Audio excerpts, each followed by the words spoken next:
What is global warming? Global warming refers to an increase in the planet's average temperature, and there's no question that that's happened over the last 100 years. Over the last 50 years, it's increasingly clear that that warming, the more recent warming, is because of human activities. And there are other associated changes with climate change, not just changes in temperature, but also changes in rainfall patterns and so on that might happen. How serious a threat to our environment do you see global warming becoming if things don't change? Well, first of all, at present, we can't look at any one event and link it to global climate change. It may be psychologically easier to have an explanation for everything, you know, the warm winter in the eastern U.S. or in Europe, for example, but we can't yet make those connections. And so then, what can we say about the future, and why might we be concerned?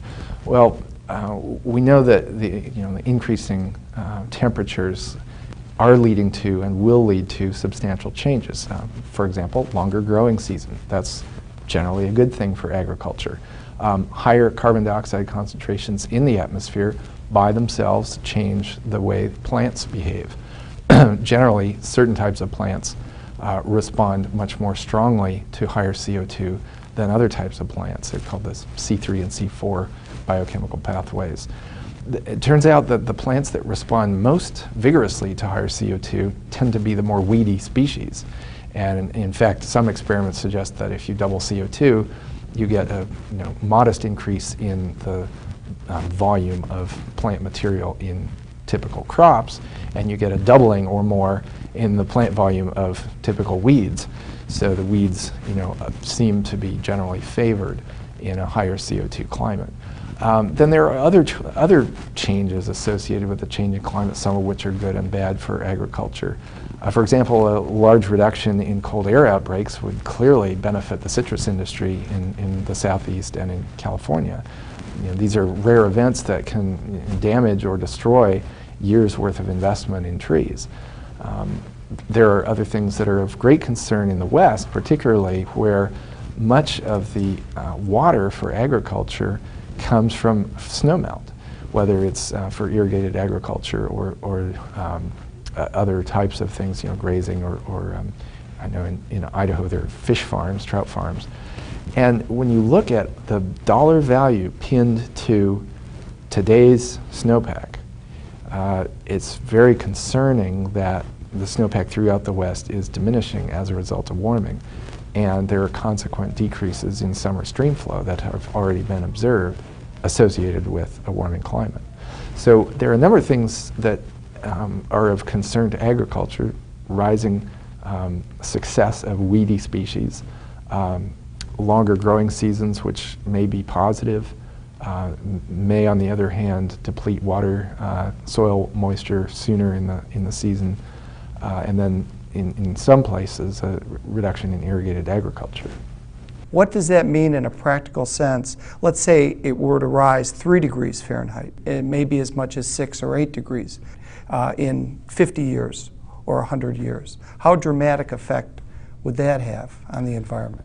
Well, in the last report of the Intergovernmental Panel on Climate Change in 2001, there seemed to be a consensus that for moderate rates of warming, agriculture would be able to expand northward and would actually benefit in places like Canada and Russia from the warming, even though in general the soils there are fairly shallow compared with, say, the American Midwest. For larger rates of warming, 4 or 5 degrees or beyond, those benefits start to be outweighed by higher evaporation in the summer, which greatly depletes soil moisture.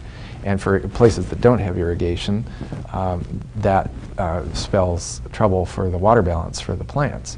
For places that do have irrigation, then the question becomes, is the snowpack sufficiently stable, or does it come back each year to roughly the same level to supply the water for irrigated needs? And in much of the American West, the answer to that appears to be no, that the irrigation water supply appears to be declining.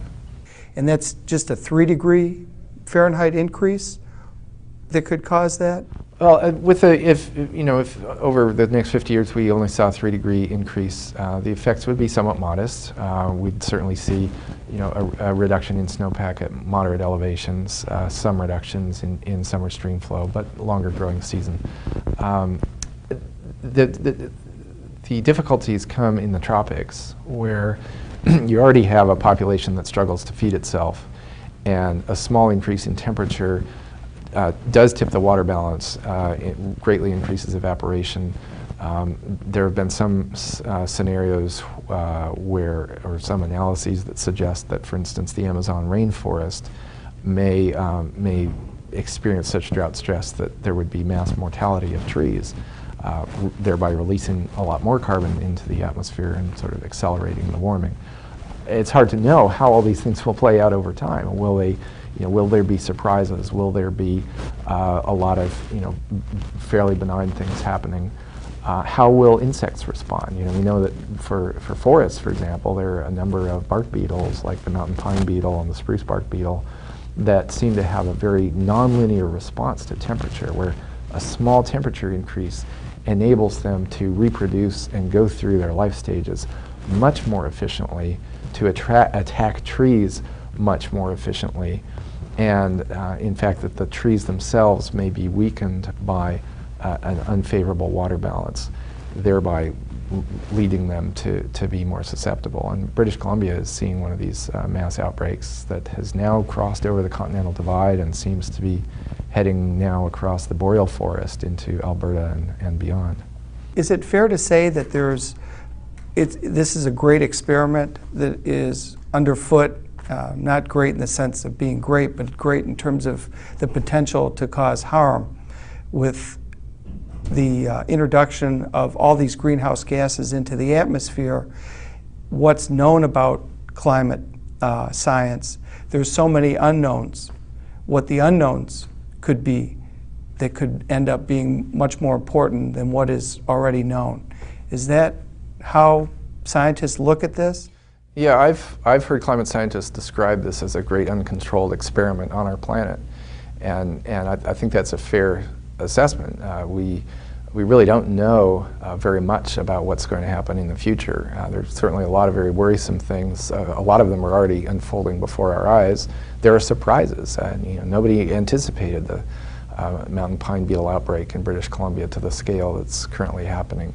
Nobody anticipated having a hurricane in the South Atlantic. There was the first ever observed in 2004.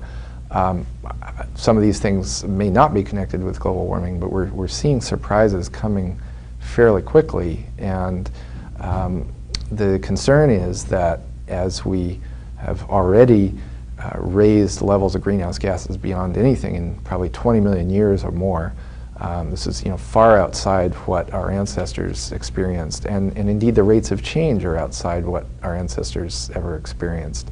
So what's going to happen on a global scale on a planet where 6.5, 7, eventually 8 or 9 billion people are trying to use the available resources and raise their standards of living and so on?